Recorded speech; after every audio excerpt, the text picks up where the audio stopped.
Oo, ang pogi ni Ian. So may gagawin na naman siyang buhok para naman ito sa Drag Race Philippines Legion Royale na si Bernie. At ang napili naman design ni Bernie is inspired naman sa buhok ni Marilyn Monroe. Itong wig na ito ay super tagal na kay Bernie, so para magamit ni Bernie, ayan, pinay-style niya sa amin.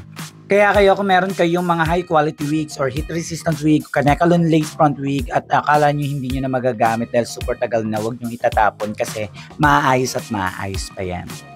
Balik na tayo dito sa wig na to. So kung mapapansin ninyo, ayan, tinis na ni Ian itong buhok na to or yung wig na ito kasi nga ibibigay hair at i-inspired dito kay Marilyn Monroe. So sa paggagawa ng drag queen wig, kailangan talaga tinitis and then napapanood nyo naman yan sa mga iba pang video natin. So yun lamang yung process niyan. So kung gusto nyo i-try, ayan, subukan ninyo. Baka naman makagawa kayo ng sarili nyong drag queen wig. At nandito na sa part si Ian. So ayan, kailangan malinis yung sa harapan yan para mas gumanda yung buhok kahit luma na yung buhok na gagamitin ninyo.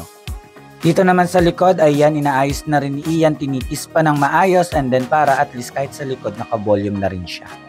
Kaya kung may plano kayong gumawa ng sarili nyong drag queen wig, tsaga-tsaga lang. Ayan, practice hanggang sa makuha nyo yung gusto nyong design. So dito binoblower na yung harapan kasi kailangan talaga malinis at maayos. Ayan o, diba? Sinusuklay niya, inner hairspray, and then iboblower para na rin mas mabilis na rin matuyo and then maayos na rin kagad yun sa harapan. Dito sa part na to, konti na lang yung naayos ni Ian, minomolde na lang niya dun sa design na gusto ni Bernie at magiging okay na rin itong buhok na to. Ayan, sa design nito, napakaganda nito kasi nga vintage yung design niya. So kung mapapansin niyo luma na yung wig pero naaayos pa rin namin. So kaya sa mga gusto pong magpagawa po dyan and then sa may mga wigalo dyan, alam niyo na yung quality. Huwag yung itatapon, nagagawa pa yan. Okay, balik tayo ulit dito sa wig. So ayan, minomolde na ni Ian, inaayos na ni Ian dun sa design na gusto ni Bernie and then ayan yung sa harapan. Ayan, inaayos na niya. Bini-vintage niya yung design.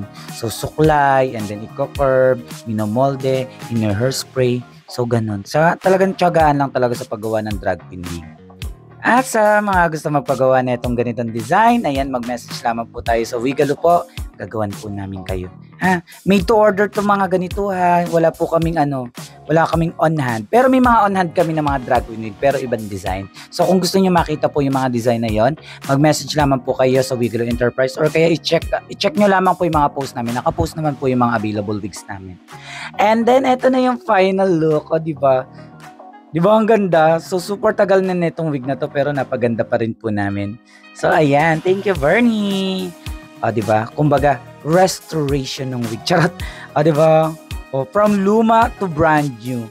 So ayan po guys, maraming salamat po sa mga nag-watch. Ayan po, i-follow nyo po yung Wigalo para updated po kayo sa mga binebenta po namin, sa mga on-hand po namin, and then sa mga ganitong video po namin. Ingat po tayo always. Bye-bye!